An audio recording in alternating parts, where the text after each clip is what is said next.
오늘의 주요 뉴스입니다. 중국이 한국발 입국자 가운데서 자국민을 제외하고 사실상 한국인을 겨냥해 PCR 검사를 하고 있는 것으로 나타났습니다. 하지만 우리의 중국발 입국자 제한 조치보다 중국의 맞대응 수준이 가볍다는 평가가 나오면서 한중 갈등이 봉합될 가능성도 나오고 있습니다. 5만 년 만에 태양계에 되돌아온 녹색 혜성이 오늘 새벽 지구에 가장 가까운 거리를 지나갔습니다. 이번 혜성은 빛공해가 없는 곳에선 맨눈으로도 볼 수 있는데 이번 기회가 지나가면 수백만 년 후에나 다시 돌아올 것으로 예상됩니다. 지난해 유럽연합에서 팔린 신차 가운데 전기차 점유율이 사상 처음으로 10%를 훌쩍 넘었습니다. EU에서 오는 2035년 휘발유차와 경유차 판매 금지를 앞두고 전기차로의 전환이 가속화하는 모습입니다. 아파트 가정집에서 세탁기 호스가 빠지면서 물이 줄줄 새 수도요금이 650만 원 나왔다는 소식이 온라인에 퍼졌습니다. 장기간 집을 비울 때는 세탁기 호스와 연결된 수도꼭지를 잠가야 한다는 조언이 잇따랐습니다. 우리나라는 의료 서비스가 세계 최고 수준인데도 임상 경험과 연구 능력을 모두 갖춘 의사과학자는 극소수입니다. 의대 교육 과정에 연구 참여 기회가 충분하지 않다는 점 등 제도적 뒷받침이 약하기 때문인데 YTN 사이언스가 문제점을 짚어봤습니다.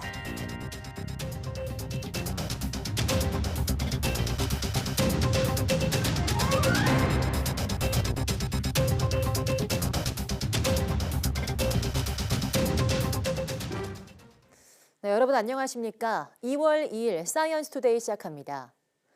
오늘 0시 기준 코로나19 신규 환자는 16,862명으로 집계됐습니다. 일주일 전보다 18,000여 명, 2주 전보다 12,000여 명씩 적습니다. 목요일 발표 기준으로 지난해 6월 30일 이후 31주 만에 최소 기록입니다. 신규 환자 가운데 국내 발생은 16,817명, 해외 유입은 45명입니다. 위중증 환자는 345명으로 사흘째 300명대를 나타냈습니다. 사망자는 36명으로 누적 사망자는 33,522명입니다. 통원, 통학 차량을 포함한 대중교통에서는 실내 마스크 착용 의무가 유지되지만 어린이집 영유아의 경우 통학 차량에서 마스크를 쓰지 않아도 됩니다. 보건복지부는 성명 자료를 내고 24개월 미만의 영아에게 마스크 착용을 권장하지 않는다는 중앙방역대책본부 지침에 따라 영아는 마스크 착용 의무가 없다고 밝혔습니다. 다만 영유아가 동일 공간에서 활동할 수밖에 없는 현장의 특수성으로 인해서 통학 차량을 공동 이용 시 유아에게는 마스크 착용을 권고한다고 덧붙였습니다. 앞서 복지부는 2020년부터 영아의 경우 마스크 착용이 오히려 건강에 지장을 줄 수 있다는 점을 고려해서 마스크 착용 의무를 적용하지 않고 있습니다. 중국 질병예방통제센터는 중국에서 코로나19에 감염된 뒤 병원에서 사망한 사람 수가 정점 때와 비교해서 최근 약 90% 줄어들었다고 밝혔습니다. 센터는 어제 홈페이지에 올린 최신 보고서에서 전국의 병원에서 나온 코로나19 감염 사망자가 1월 4일 하루 4,273명으로 정점을 찍은 뒤 지속 하락해서 1월 30일 하루 434명을 기록했다고 밝혔습니다. 센터는 또 지난해 12월 25일 29.2%로 정점에 도달했던 PCR 검사 양성률도 점차 감소해서 지난달 30일 2.5%로 집계됐다고 덧붙였습니다. 이와 함께 지난달 30일 중국 본토 내 발열 진료소에서 진료받은 사람 수는 16만 4천 명으로 정점 대비 94.3% 줄어들었다고 센터는 소개했습니다. 중국이 한국발 입국자에 대한 코로나19 검사를 재개하면서 자국민은 제외했습니다. 사실상 한국인을 겨냥한 조치인데 예상보다 맞대응 수위는 약했다고 합니다. 어째서인지 베이징 강정규 특파원이 보도합니다.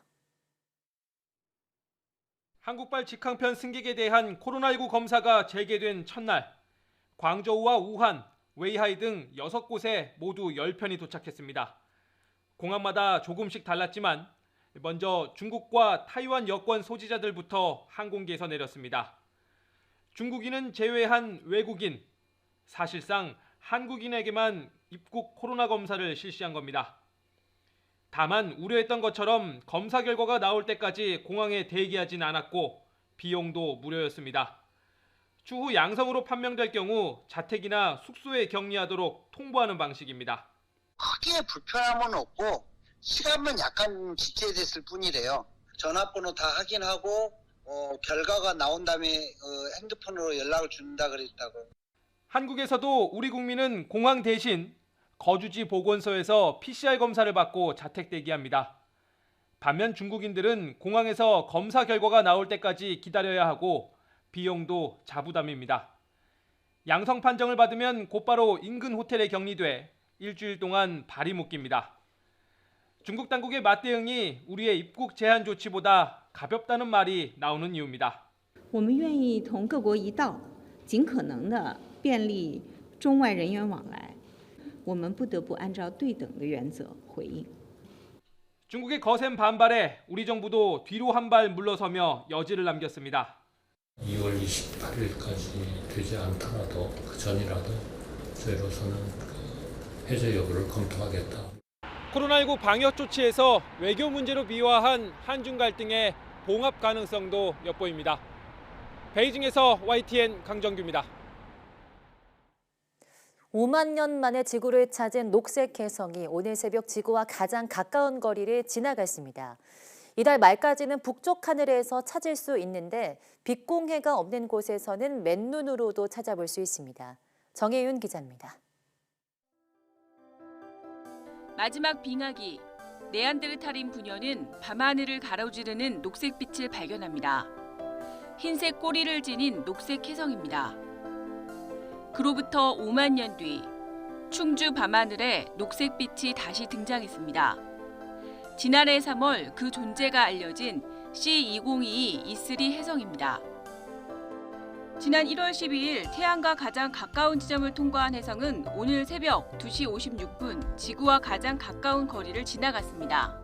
그 거리는 약 4,250만 킬로미터, 지구와 달 거리의 110배 정도입니다. 혜성의 밝기는 약 4.6등급, 육안 관측 최저 조건인 6등급보다 밝아 도심을 벗어나 빛 공해가 없는 곳에서는 맨눈으로도 찾아볼 수 있습니다. 근지점 전후로 상현에서 보름으로 향하고 있는 달로 인해 달이 떠 있는 시간에는 맨눈으로 관측하기는 쉽지 않습니다. 쌍경 정도는 있어야 관측이 수월하며 도심에서는 70에서 80mm, 소구경, 망원경은 있어야 관측할 수 있습니다. 혜성은 하늘 정가운데 북극성과 마차부 자리의 으뜸 별인 1등성 카펠라 사이에서 찾을 수 있습니다. 다음 주부터는 혜성이 지구에서 멀어지면서 어두워져 맨눈 관측이 힘들지만 천문대 망원경을 이용하면 2월 하순까지 황소자리 부근에서 혜성을 관측할 수 있습니다. 태양계 외곽으로 향하는 녹색 혜성은 수백만 년 후에나 되돌아올 것으로 예상돼 이번 기회를 놓치면 다시는 볼 수 없습니다. YTN 정혜윤입니다.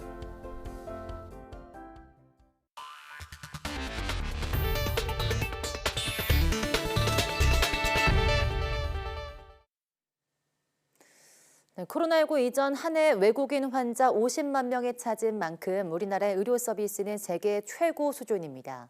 하지만 이와 다르게 의학과 임상 경험, 연구 능력을 모두 갖춘 의사과학자는 국내 극소수에 불과한데요.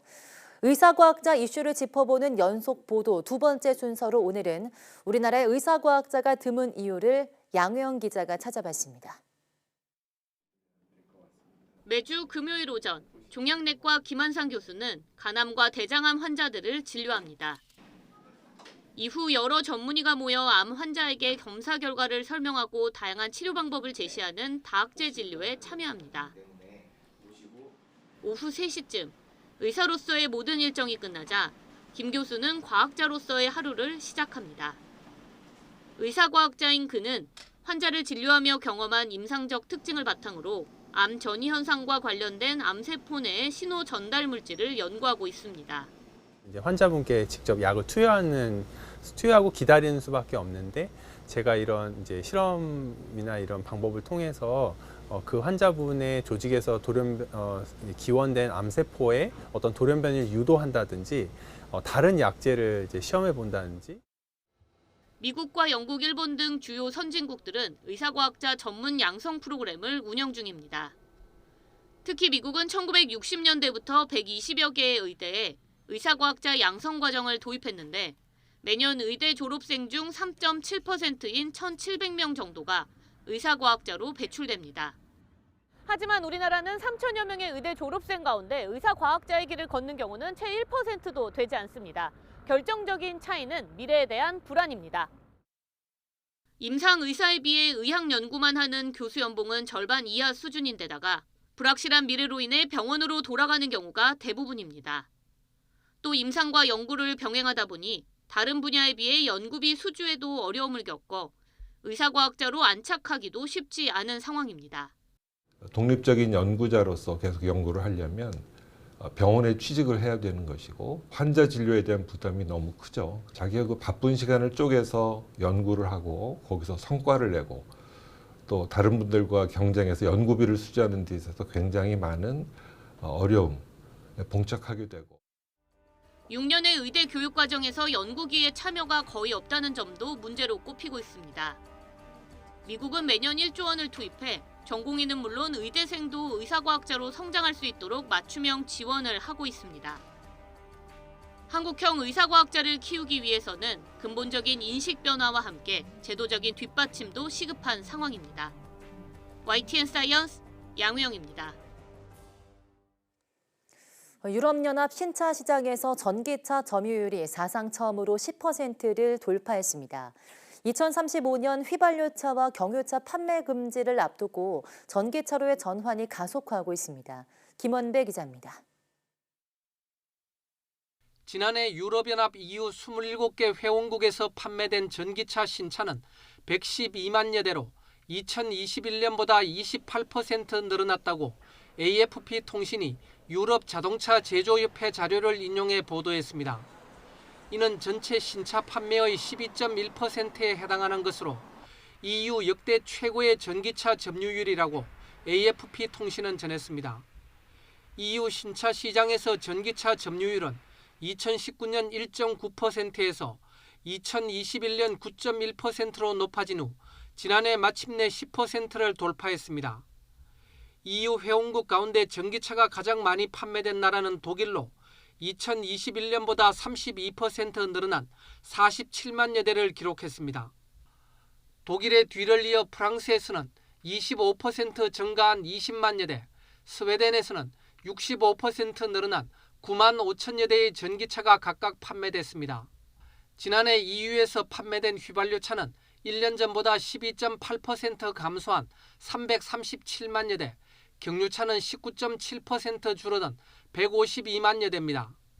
이에 따라 휘발유차의 시장 점유율은 36.4%로 경유차의 점유율은 16.4%로 낮아졌습니다. 그러나 휘발유차와 경유차를 합친 시장 점유율은 여전히 50%를 넘습니다.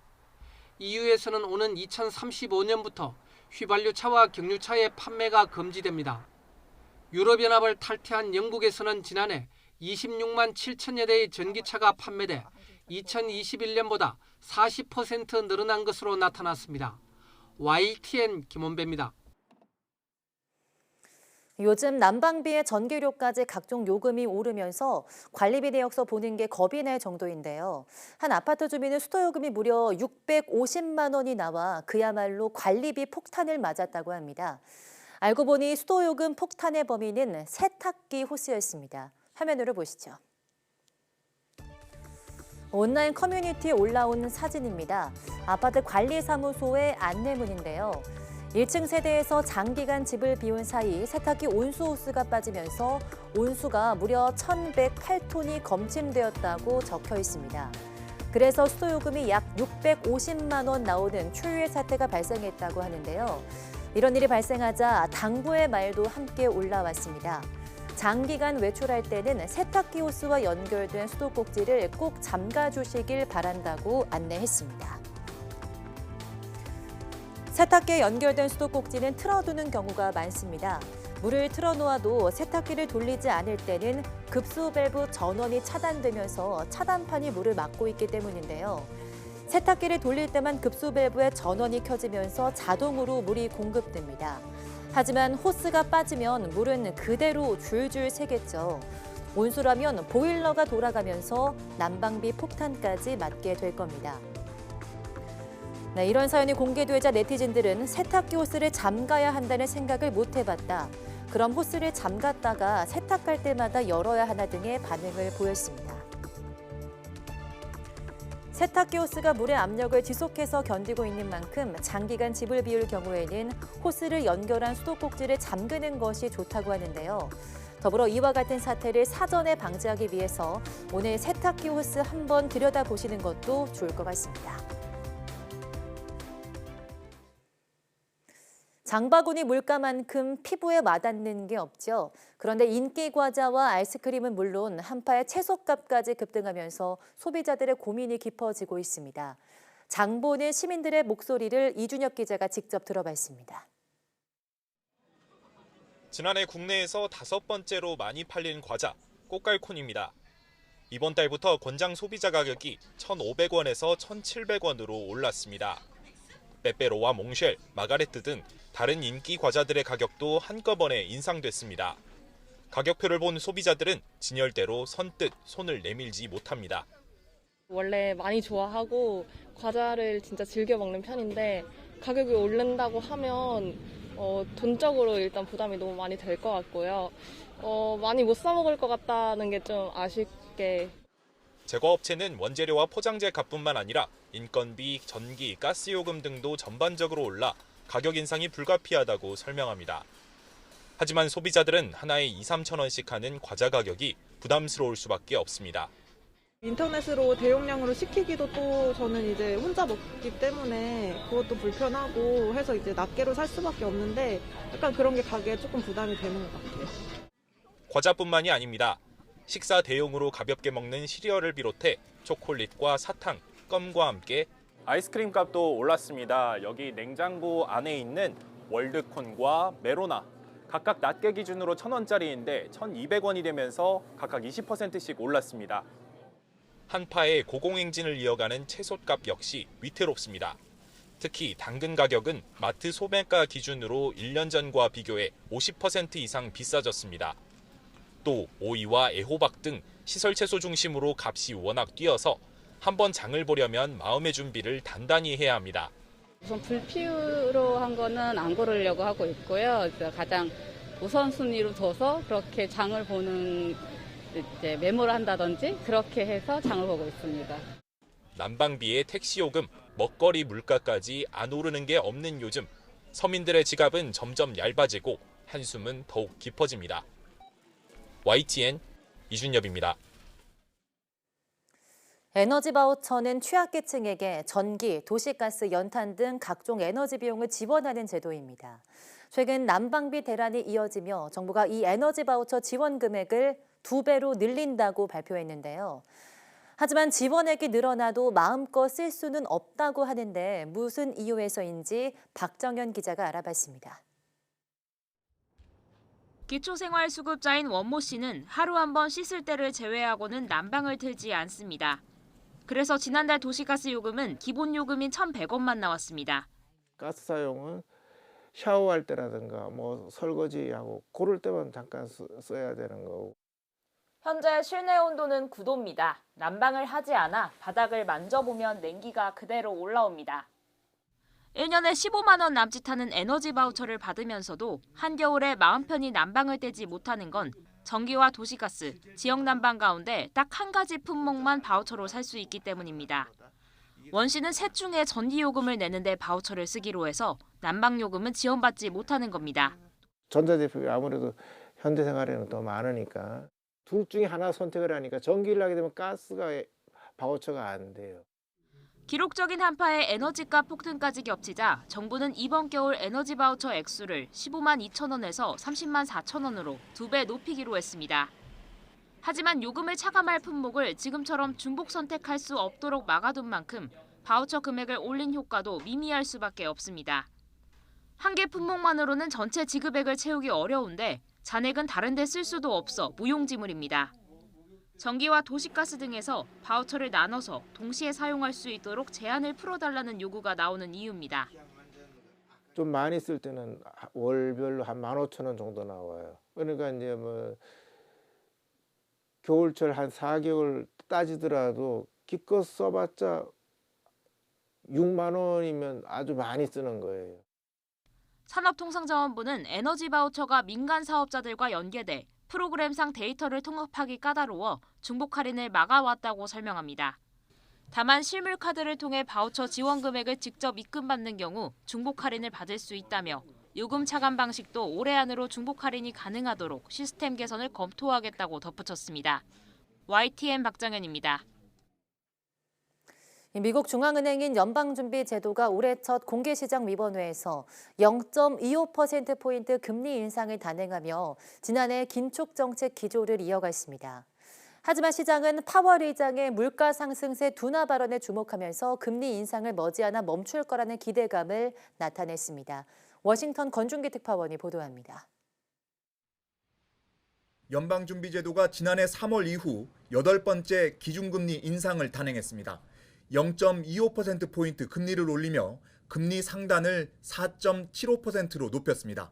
지난해 0.75%포인트 자이언트 스텝을 이어가던 데 비하면 베이비 스텝으로 보폭을 줄였지만 지난 2007년 10월 이후 최고 금리를 찍었습니다. 우리나라와 금리 격차는 최대 1.25%포인트로 벌어졌습니다. 연준은 최근 인플레이션이 잡히고는 있지만 여전히 높은 수준이라며 아직 금리 인상을 멈출 때가 아니라고 밝혔습니다. 다만 파월 의장은 앞으로 두어 번 더 금리를 올리면 적절한 수준이 될 거라고 말해 금리 인상 터널의 끝이 보인다는 걸 시사했습니다. So we've raised rates 4.5 percentage points, and we're talking about a couple of more rate hikes to get to that level we think is appropriately restrictive. 파월 의장의 현재 물가에 대한 평가도 주목됐습니다. 처음으로 디스인플레이션, 물가 상승률 둔화를 언급해 정책 전환 기대감을 더하게 했습니다. We can now say, I think, for the first time, that the disinflationary process has started. We can see that, and we see it really in goods prices so far. Goods prices is a big sector. 연준의 금리 발표 전까지만 해도 하락세를 이어가던 뉴욕 증시는 파월 의장의 물가 발언 직후 상승세로 돌아섰습니다. 나스닥이 2% 급등하는 등 미 증시 3대 지수 모두 상승 마감했습니다. 파월 의장은 일자리 시장에 큰 타격 없이 목표로 한 2% 인플레이션 달성이 가능하다며 경기 침체를 피하면서 연착륙할 수 있을 것으로 전망했습니다. 워싱턴에서 YTN 권윤규입니다.